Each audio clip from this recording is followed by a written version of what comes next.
And we have a couple representatives here tonight for a brief presentation to show you another phase, which is very complimentary of the entertainment district designation that you've all bestowed upon that development.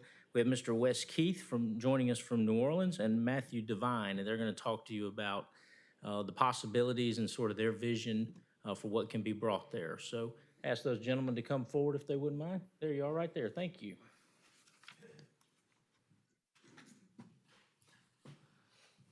Thank you, Alan. Thank you, Council, City. We're excited to be here. My name's Wes Keith. We're going to kind of hop through this really quick. Again, I'm from New Orleans. Ready, Wendy? Let's see if we can get.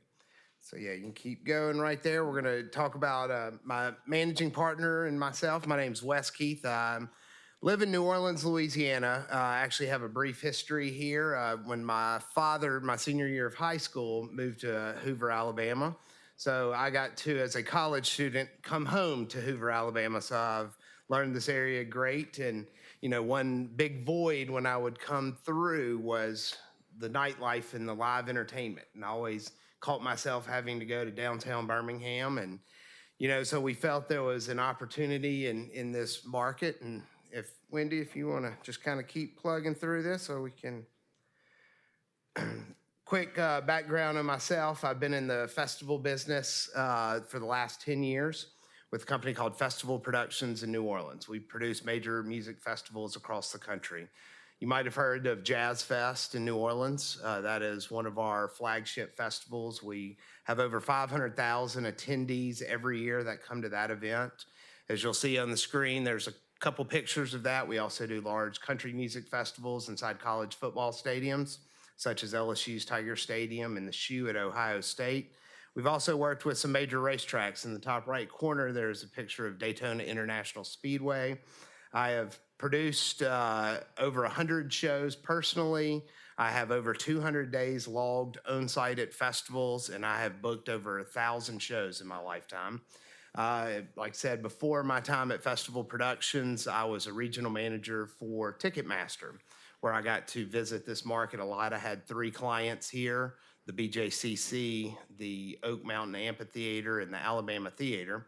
So I'm very familiar with this market. And I'd also like to talk about my partner here, Matthew Devine. Matthew Devine is also a resident of this area. He has been in the business for over 25 years. He went to the University of Alabama, graduated at the School of Music with a master's in music composition and English. He has been an educator. He is an amazing, talented jazz pianist. And most importantly, he is the director of entertainment of Ross Bridge, which he has been there since the inception. So I'll kind of keep on going through. We're working with a great guy, a gentleman by the name of Will Kadish. He is the developer over at Stadium Trace Village.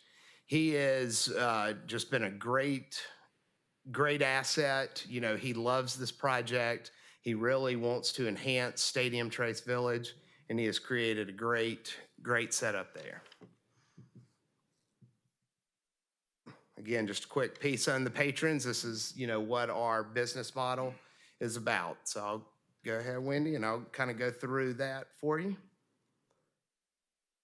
So again, what is Village Green? It is broken down into 2 separate parts. There's the village that, give you all a quick second to look at that, and you can kind of just pump through that. The Artisan Market is actually one of my favorite pieces.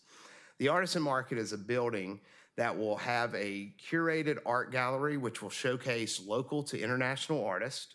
It'll also have a multi-tenant retail center that local artisans can sell their handmade goods, any type of local art, any type of, you know, wares that's made here in the area. And then we'll also have a studio that'll be a perfect place for yoga teachers, dance teachers. You know, you can rent out. It'll also complement for corporate meetings. So that'll be great. And then we'll have other pieces to it. Yep, Wendy, if you just want to keep punching through, we'll have a couple restaurants with the Southern style pit barbecue, pizza restaurant. We'll have a great children's promenade. It'll be ADA accessible. It'll also have some safety features with foam for the children. And then another piece is the outdoor recreation, which I'm very proud about. We'll have bocce, we'll have the beanbag toss, some other outdoor games, but most importantly, a executive putt-putt. We've been working with a company that specializes in high-end putt-putt experiences you see on some of these pictures. The other part is the green. That is a boutique amphitheater with a covered pavilion. It will be able to accommodate, you keep kind of pushing through this, it'll help accommodate, anywhere from theatrical performances to national touring concerts, farmers markets, as you see right there, weddings, executive setups, social distance seating, any type of award ceremonies. I think we're going to complement the Hoover Met really nice. If you'll pause right there, Wendy, on that one. The other part of this amphitheater, what we are trying to do, we have had the opportunity to meet with Councilman Posey and the Hoover Arts Council. We have identified several voids in the market. We know there's some big plans of a performing arts center, and we're very excited about that. We feel that we can help bridge the gap until that development is complete. So with that said, we have put a lot of time and interest into developing this to make this a staple for the community. As you'll see here, we actually have some dressing rooms, which will help house any type of theatrical performance, any type of cheerleading competition, pageants. We'll also have a 18-wheeler loading dock and opportunity for tour buses.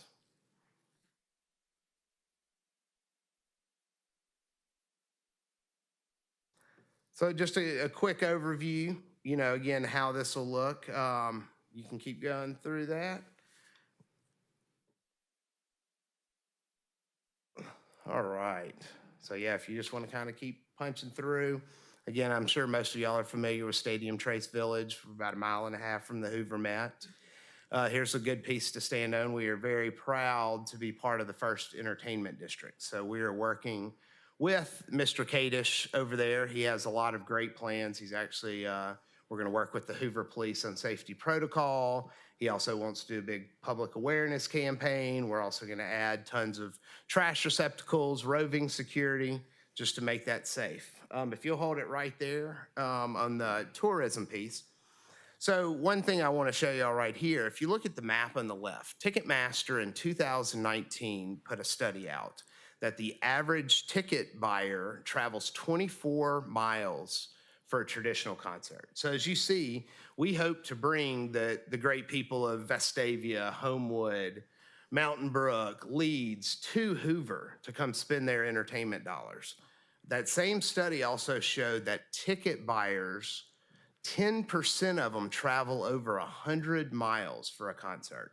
And as you'll see, the map on the right kind of represents that 100-mile radius.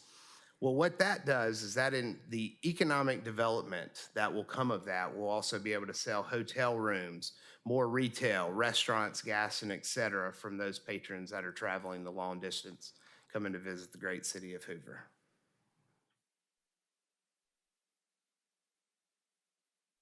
And so now here's a quick overview, and we'd like to show you a little video. What you'll see in this video, everything is currently in place except us and walk-ons.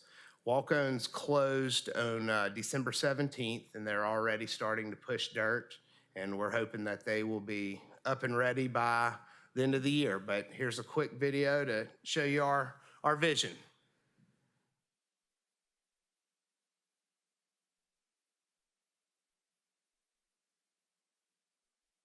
Hopefully y'all have visited some of these fine establishments.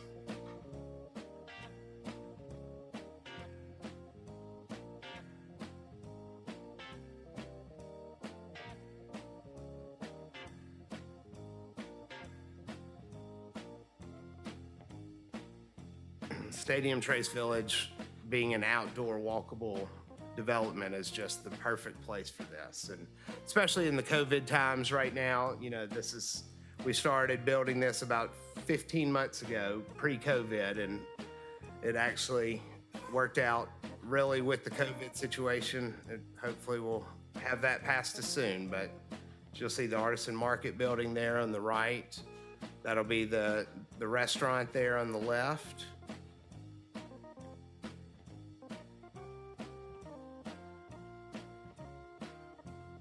So great outdoor seating, great opportunities again for, as we like to call it, kids of all ages. So as I'm a 42-year-old kid myself, you have opportunities to bring in putt-putt, the family area, that is a VIP seating area, which you'll see right there. And then a little bit of our covered overhang with a large LED screen. We'll also be able to show family movies. We'll have tailgating experiences, great sporting events, and during the winter, our programming, we really want to have a big Christmas setup where everybody can come through, lights, hot chocolate, the whole 9 yards. So that's a glimpse into our vision, and we're working with Mr. Kadish and the city of Hoover, and we really appreciate your time letting us present today. Thank you, Council. Mr. Keith, thank you for making the trip from New Orleans up here to be with us. We greatly appreciate it. This is an exciting time, not only in the life of Stadium Trace Village, but in the life of the city of Hoover. We've not had an opportunity to see a vision like this for an entertainment type venue. So this is exciting to see a proposal like this. So I would welcome any comments, questions from the body for Mr. Keith. I have a couple, and first I want to thank you guys. Thank you, Wes, and thank you, Matt, for you guys have been working with the Arts Council for really over a year. I think the first time we met, we were still meeting by Zoom and talking, and you've been so gracious to the Arts Council to listen to things from the performing arts side of it, of expanding things, expanding the stage and making it to where it'll hold a ballet, hold a choir, do these kind of things. And I know I've shared it with some of my colleagues, but not a lot, but the things you have done have made such a huge difference, and everybody in the arts community is excited about what you're doing here because it's something that we need as a city. One of the things that I know you were doing the quick presentation, you weren't going into a lot of it. One of the things that you talked about the last time you presented to the Arts Council, I think is great. And I think that's something that the council and the people need to hear is the research you've done, looking at the at metrics of what entertainment to bring here that will sell. You mentioned that you looked at done a lot of research into that. And I think that is brilliant that you've gone out and done that. If you could talk about that a little bit of all the research you've done and all the data you've compiled to make sure that this is a success day one, I think the council would love to hear that. Well, when we built this, it truly is Hoover-centric. And so that was our first step. A lot of venues, Matt and he's toured internationally multiple times. We've been around the world. I've worked different events. We've seen a lot of things. And what we realize the problems with, especially what I'll call music venues, is they're an afterthought. Oh, here's a cool building. Let's put in a music venue. Well, there's always going to be some ebbs and flows in how that goes through the process. So what we wanted to do is we really wanted to hear what everybody wanted. So, the first time we met with the Hoover Arts Council, the one thing that kind of broke my heart, everybody was having to leave the city of Hoover to go put on a ballet performance, to have their boys choir, because there wasn't a stage big enough. They didn't have the capabilities. One thing with us, when we were building this, we wanted to hear from everybody. We wanted to make sure that we could provide a service for the city. So when we started, going back to your question, we started doing a lot of market research. So we started with a social media report. We went through Instagram and Facebook, pulled the demographics of everybody in the city of Hoover and what they call liked affinities. So we were able to see what the social media aspect of Hoover, everybody that had a Facebook or an Instagram account, what they listened to, what they liked. Obviously country was a huge aspect, bluegrass, contemporary Christian, R&B. We're also with the choirs. We feel our programming, we're going to have a lot of opportunity. As a father and having two sons who are in the choir, we see how that is. And, we hope to, especially around Christmas time, to have everybody come out there and bring the joy of the Christmas carols and, as part of our Christmas programming. But the other part, not only of the music side, is the performance arts and the visual arts. And so that was another thing, there was a great study done that the Hoover residents needed a place to show art, where there's galleries. I know there's a couple here in the library, but, the artists of the world don't have a place to represent. And where we provide our space is built. As I touched on earlier, I've worked in the festival business over 11 years now.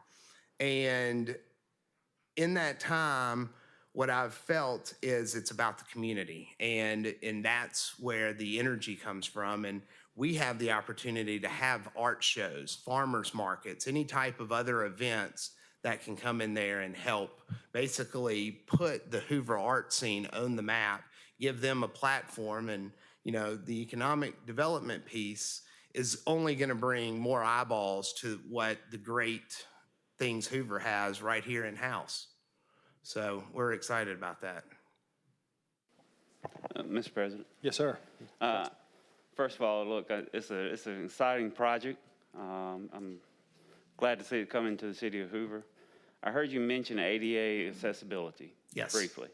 I just want to challenge you. I want the city of Hoover to be a model city for inclusiveness and universal design. So I want to challenge you to incorporate universal design in every aspect that you can. Absolutely. We love that challenge, and that is already built into our model. So Thank you. Absolutely. Thank you. Thank you, Councilman Middlebrooks. Any other questions, thoughts, comments? It's something quick, you might have already hit on this. Any room of expansion or phase 2 associated with it? As far as our project? Yes. No. No, okay. Yeah. Any others for Mr. Keith? Mr. Keith, thank you so much again Thank for you. I coming up. appreciate your time. Yes, sir. We'll now ask Mr. Lewis, I believe you have a presentation from HR on a HR policy.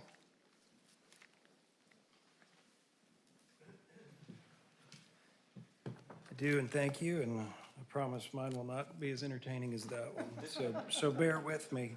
Our Personnel Policies Procedures Manual has not been updated since March of 2018.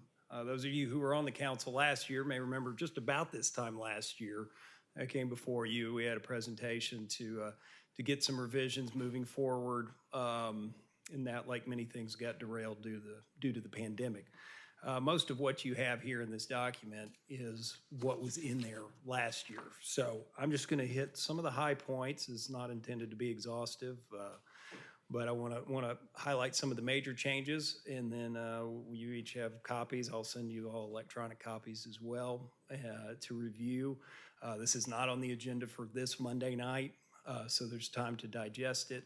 We would like to target a goal of having these revisions on the agenda for the March 15th meeting, which by our policy, we'd have to post this publicly 10 days prior. So maybe towards the end of next week, it would be our goal to get a final document in place. But I'll start, if you can just move to page 5 of this document.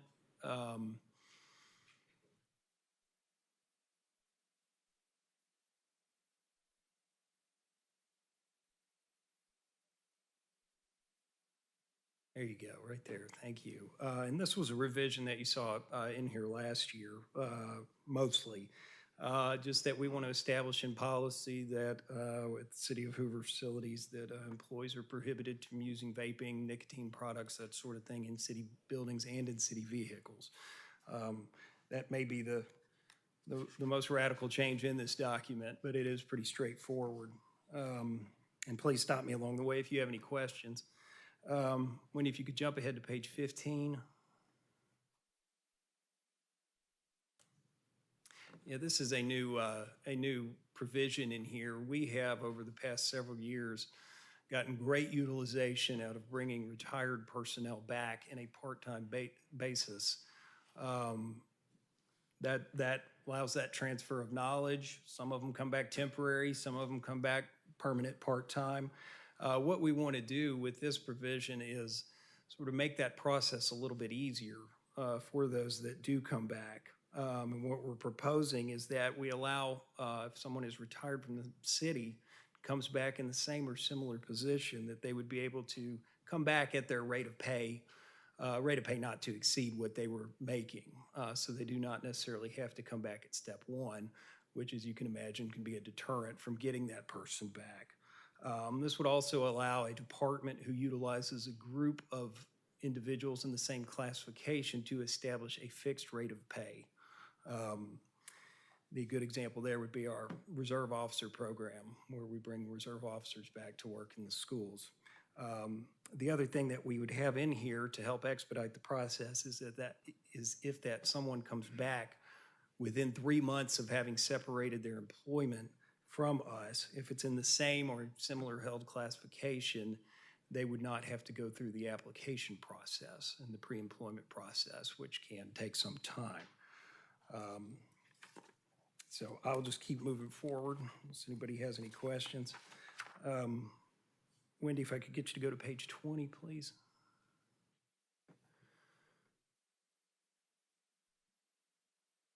Yeah, this, right now, the policy reads that new employees will have 4 probationary evaluations during their 1-year probationary period. That frankly is not done a whole lot. It's proved to be a little cumbersome. So what we want to establish is that new employees will have a formal performance review 6 months, halfway through their 1-year performance evaluation. And what we will do with this is we will incorporate that into our processes. We will be notifying department heads, managers, that they have a performance evaluation come up and that we are expecting that to be conducted and the form to be returned. Mr. Lewis, may I ask you a quick question? Yes, sir. Would you prefer to wait till you're done? No, that's fine. Either, whatever's good for you. Would this allow an employee that may not be working up to their ability to be evaluated before the 6 months? Yes, you'll actually see the other insertion in that sentence down there a little bit lower says additional probationary evaluations may be conducted at the discretion of the supervisor. So no, we would certainly encourage that. We just don't want anybody who's here and is new and is not performing to not have that formal process somewhere along the way. So they need to be notified that they're not up to standards. Wendy, if you could go over to page 30, please. Yeah, this section you're looking at, this is actually under the separation section. And this looks like a big edit here, but what we discovered, this language does not really fit under separations. This is under dismissal. This actually should be in the very next section, which is 1 page up. If you'll go there, Wendy, on 31 in the disciplinary actions section. And this is probably the section that has received the most editing during this revision. Yeah, there you go. And this, it looks like and it is a lot of red lines, a lot of crossing through. There is nothing really radical about what we're doing here. We are just clarifying, we're putting things in better positions. Like I just said, we're moving some of that language from sections where it's not really supposed to be. This is not a radical change in our process. We just want to clarify how the disciplinary process works. That's for the benefit of our supervisors and for the employees as well. I'm not going to go through every bit of that, but Wendy, if you'll go to page 32, one thing I do want to point out is we're going to define, if you could, yeah, that presentation of charges. This is a process we use now. A lot of people don't understand it. It's just to present charges. That's what it is. It is not in itself a disciplinary action. It is what leads to a disciplinary action, but this is a formal process where we will present an employee with charges where they violated policy, allow them an opportunity to respond, and then through the department head, render a decision on disciplinary action. We just felt like that needed to be in here just for clarification purposes so nobody would be caught off guard by it. And that section right there in green, that is actually just lifted with a few edits from the separation section. So all that language that was in the separation section under dismissal has all been incorporated, or mostly been incorporated into the disciplinary action sections where we feel like it needs to be. There's a few more edits on disciplinary actions on page 36 and 37. Again, a lot of that is just clarifying. Some of that language has been moved up to the beginning of the section where it needs to be. But since that's received some heavy editing, I would just encourage you to take a look at it. And of course, let me know of any questions you might have. Next thing I'll hit is on page 45. And this is something that those of you who were on the council last year probably remember, is that we had a request from the fire department for their shift personnel who work on Good Friday. Right now, the city holiday is Good Friday. Of course, that's not changing. We had a request to allow those fire department shift employees who work on Easter Sunday to get the holiday pay instead of Good Friday. Made sense to us. What we did last year was we sent ballots out. We put it out to a vote at the fire department, and votes overwhelmingly came back to say, let's change that. So it's the employee who works on Easter Sunday that's getting the holiday pay, not the one on Good Friday. And by the nature of the fire shifts, working every third day, that person who works on Good Friday is going to be off on Easter Sunday. So the way it is now, they're kind of reaping the holiday benefit and getting to be at home with their family on that day. So we're kind of excited to get that change in there. Real quick, a couple of pages up, Wendy, on 47.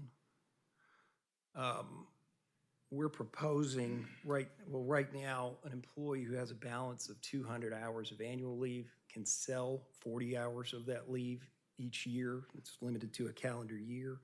What we're proposing is for those employees who we're just doubling up. If they have a balance of 400 hours, that we're going to let them sell 80. We have a lot of employees with high balances. Our balances don't. They all roll over every year. And this is just another way to allow them to shed some of that leave. We can be paid out for 500 hours at retirement. So we have a lot of personnel who've been here a long time and maybe earlier in their career did not have the opportunity to take off due to staffing issues when we weren't as big. So this is just really a benefit for those who save up that leave. Real quick, on page 58. This section, well, really, it starts on 57, but this is the paid administrative leave with pay section. You'll see down there at the bottom. So moving on to 58, it is in there now that an employee can be placed on administrative leave for disciplinary reasons. This is a paid administrative leave. But the way it reads right now is to do that, a supervisor has to obtain the approval of either the mayor, city administrator, or myself. We want to make sure that as supervisors understand that they have the authority to send someone home on administrative leave with pay, so nothing punitive, in the event somebody is hostile, belligerent, whatever the case may be. And then we're putting that in writing and then saying we just ask that they obtain that approval as quickly as possible and no later than the next business day. Almost done here. Page 68.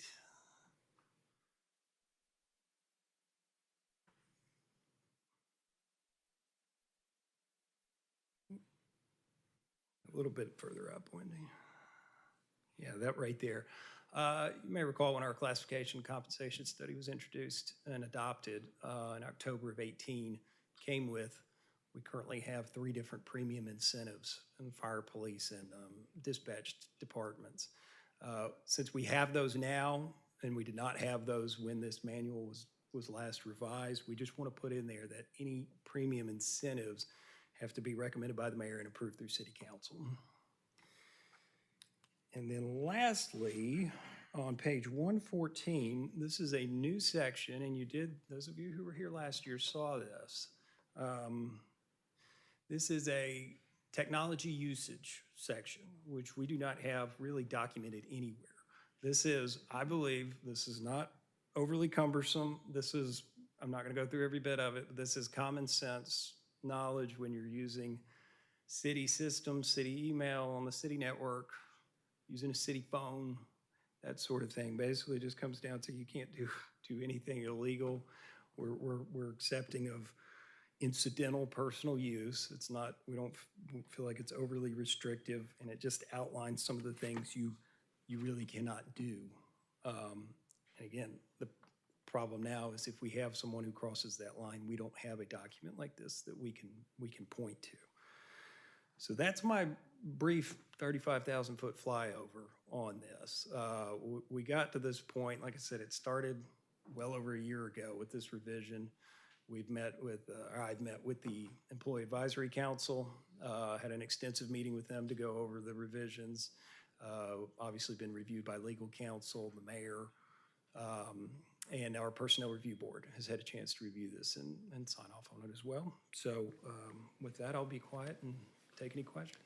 Mr. Lewis, first and foremost, I do want to apologize. It is incredibly unfair for me to ask you to follow a presentation on rock and roll, food, and drink with an HR policy HR change. just fits right in. It's an unfortunate position I put you in, so you have my apologies. Any questions for Mr. Lewis from the body?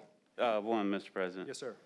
Going back to the premium incentive pay that you mentioned, to be approved by city council, is that by individual or by position? So if you've got a field training officer that moves on, or apparatus operator, someone gets promoted into that position, would that have to come to us to approve their incentive pay?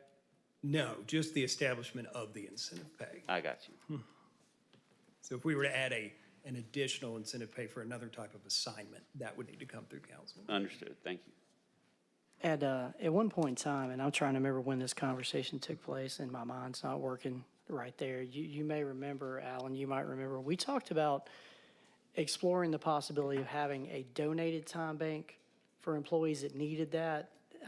Is that something you're still working on that'll be in further revisions, or have you found a way to make that work within the policy? We have a donated leave section currently in the policy, and I do know what you're referring to. It's a sick leave bank.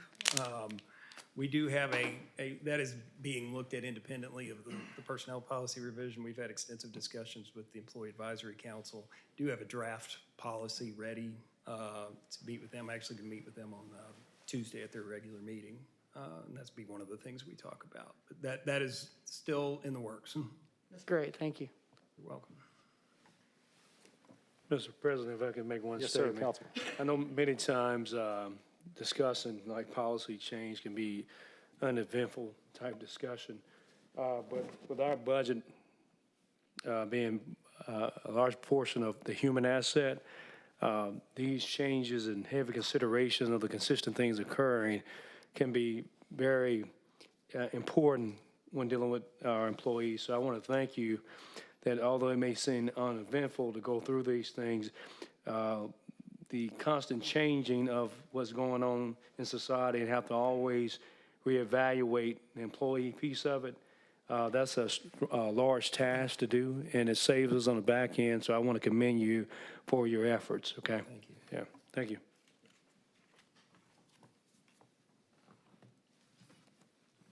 Thank you, Councilman Murphy. Any other questions for Mr. Lewis on the policy changes?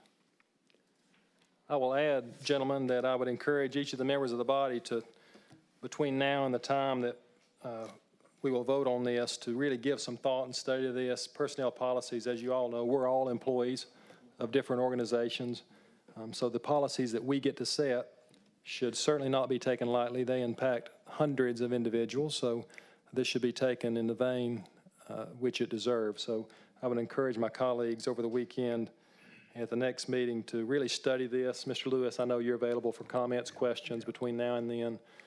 So I would encourage my colleagues to really study this, because this does impact a great deal of individuals. Second to setting the budget, I would suggest setting policy that impacts our employees may be one of the most important things this council does. So it deserves our attention. Thank you, sir. Thank you.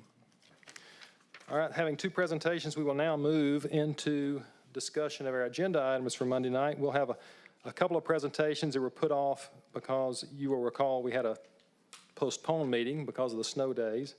I know the mayor will have a couple of proclamations. Mr. Dangle will be here from the Chamber of Commerce to introduce the new president and CEO of the Hoover Chamber. And we will may have an employee recognition still yet to be determined.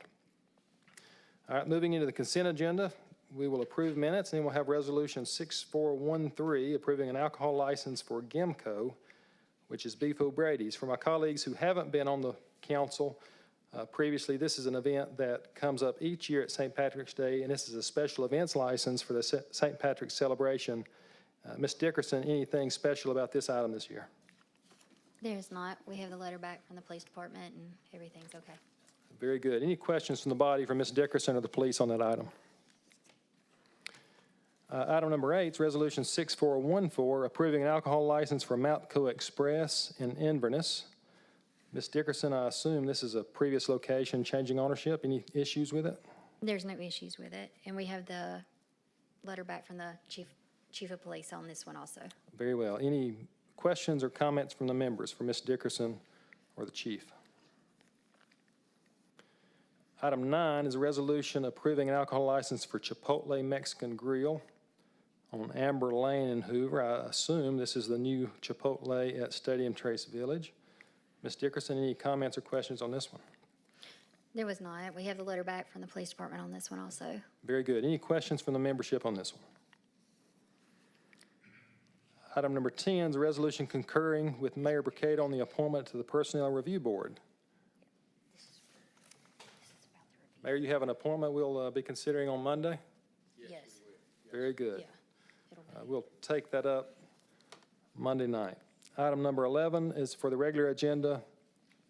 We will consider some fire hydrants. We've been installing a lot of fire hydrants lately, Chief. You got some new ones tonight? Yeah.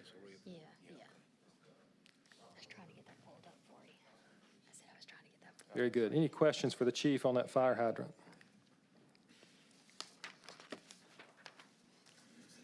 Item number 12 is a second reading of an annexation petition that we heard about at our last meeting. Of course, the landowners were here at that meeting. I anticipate they too will be here on Monday night at 3734 Spearman Drive, Lot 15, Block 2. Ms. Dickerson, anything changed? No, and they will be here. I spoke with them this afternoon, and they also brought by their payment to they brought by their letter from the Rocky Ridge Fire Department stating that they'd been by there to pay the fire dues. Very good. Any questions on that item? I think we had the opportunity to hear from them the other night.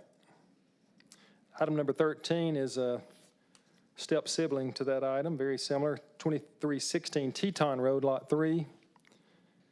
Yes, and I also heard from them this afternoon. They came by and dropped off their letter also. Very good. Any questions for Ms. Dickerson on either of the two properties we'll consider Monday night? I know Mr. Shaw has done a tremendous amount of research on those, and even though he's not here tonight, he will be with us Monday night to answer any further questions the body may have on those. On Monday night, we'll have two first readings, beginning with ordinance number 21-5210, a first reading for annexation at 1868 Wisterwood Lane, Lot 13, Block 8. Ms. Dickerson, this is a new one. I know Mr. Shaw has been communicating with you on it. That's correct. And the next one also goes along with this one. They're two properties right there near each other. And the gentleman will be here on Monday night to answer any questions that y'all may have on it. Very good. It's my understanding that both of these are truly surrounded totally by the city of Hoover, and there's more cleanup efforts. That is correct. I know Mr. Shaw would welcome any questions over the weekend if anyone has before the first reading. Of course, we'll have until March 15th to get any final questions or comments answered about that one. Any questions from the body tonight on those two items? We'll have some items that we will have a first reading on Monday night and set a public hearing for March 15th. We'll certainly take no action on Monday night, but ordinance number 21-2508, the rezoning located off I-459 at Peridot Place, Stadium Trace Village. It's currently A1 Agriculture, asking to be zoned C2 Commercial Business District by Hoover Senior Partners, LLC. Mr. Martin, you come educate us on this item, please, sir.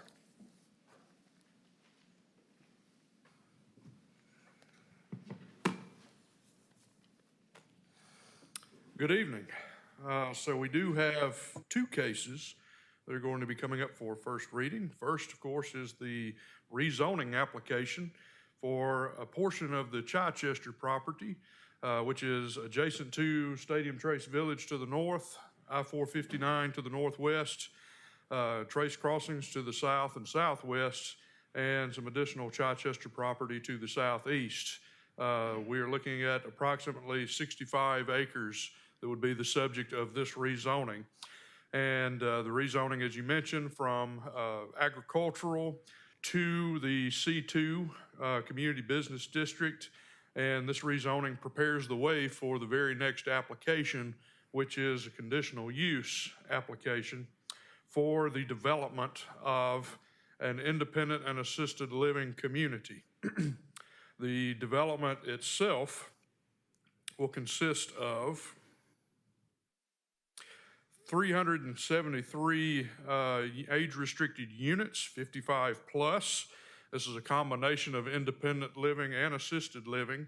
20 of these units would be more of the personal care homes, more end-of-life type care, and that is going to be a later phase. The other 353 units, combination assisted and independent living, would come first. And it would be spread all across multiple sectors, if you will. At the central portion of the property, we're looking at multiple buildings housing condo units, as well as the clubhouse with an amenities package and concierge service. To the south, you have the bungalow sector, which on that previous slide is shown as Sector C. And this would be an independent living, probably the phase where the youngest individuals are going to move in. And these would be sold as condominiums. They're semi-detached. The next phase, Phase D or Sector D on the north end, will just be a smaller version of the bungalow style portion of the development. They're calling that the cottage sector. Slightly smaller, but again, 55 plus. And then the outdoor amenity package will be located along the frontage along Peridot Road. And that would consist of the pool, pickleball court, some other green space, and walking trails as well. And then eventually, the final phase, the personal care homes, 20 units, would be located closer to the Stadium Trace Village side on the north end of the property. Be glad to answer any questions you guys have. I will note that considerable care has been taken to the design of this property. The design that the engineer will be going over with you on Monday. They went to great lengths to try to address some stormwater matters that we have in that particular sector. We have a good bit of silt and turbidity that finds its way down to the Scout Lake portion of Trace Crossings. And with the development that they are proposing, a good bit of the water that flows down this tributary will actually be kept on this property. And they're going to be designing it such to where when you have an event, a rain event, excessive flow will stop here. And a lot of that turbidity and silt will settle out. So very excited about that aspect of the development. And at the Planning Commission meeting, some neighbors of Trace Crossings, the Scout Creek area, Scout Lake area, were present and gave their full-throated support behind this development. So I think that was a testament to the developers' willingness to meet with them and address their concerns as well. So this comes with a recommendation for approval from the Planning Commission, which took place earlier this month. Thank you, Mr. Martin. Any questions for the gentleman on this item? Thank you much.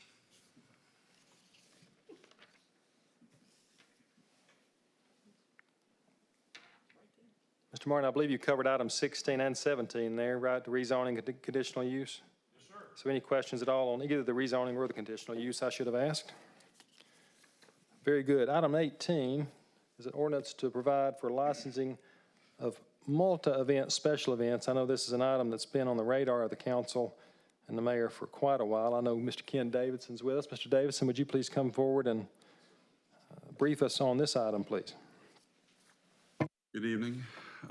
This is pretty straightforward. This is in addition to the existing license schedule pertaining to special events. We currently have 2 licenses available for special events, and they're on a one-off or single event basis. Either it's $100 for the sponsor and $50 per vendor, or $500 covers everybody. But again, that's for a single event. This provision would allow multiple events for the rest of the year, for the balance of the calendar year, whenever they took it out, for one flat fee of $1,200. The only other, that's the main change. One particular change on page 2 of the, what you have in front of you. Let's see. Yeah, there you go. Number 2, right there toward the top. Basically, it's letting them know that even though we're changing or proposing changing the licensing fee to cover all events, that covers their licensing. They still will need to meet their various department requirements of special events, fire, zoning, and building inspections on a per event basis. That's just to make sure everything is taken care of along those lines. The rest of the ordinances are left untouched. This is the rest of the, I guess it's 816.6 is left untouched regarding special events. So I'd be glad to answer questions on this. I know this is an item that Councilman Posey has worked on. Councilman, would you offer anything on that, please? Sure. We've over the years, you've had more of these common spaces, and we talked about one tonight that came on board that people are approaching the owner, and one in particular in Bluff Park, about having events there and wanting to have these events there. And we didn't really have, we had a way to cover it, but they're looking at, 10, 15 requests a year to have these events, because we know we can have events in Alabama all the way into the fall and in part of the winter. So we needed a way to handle that, and Alan and I talked about it at one time in the office, and Ken did a great job of getting the committee together and coming up with a way to make this workable, to make it affordable for these folks to do business, and to open this business up to our community in a way that's affordable to use these properties. And I think it's going to be a great thing that our communities, our neighborhoods will wrap around having these things in their area. And I know that one property owner in particular is looking forward to it, and looking forward to ways he can use his property for this these kind of events year round. So this is great. I'm glad to see it, and glad to see that we're moving forward with this kind of line of business there and opening these things up. Okay. Very good. Thank you, Councilman Posey. Any other questions from the body on this item? I'll remind everyone, this is indeed a first reading, and we'll have a second reading and a public hearing on March 15th. So we have a few weeks to think about that, get any questions answered before then. Mr. Davidson, thank you very much. That gets us to the end of the agenda for Monday night. Any general questions or comments from the body tonight? Mr. Mayor, you have anything before we adjourn? Very good. Thank you, everyone, for their attendance. We will see you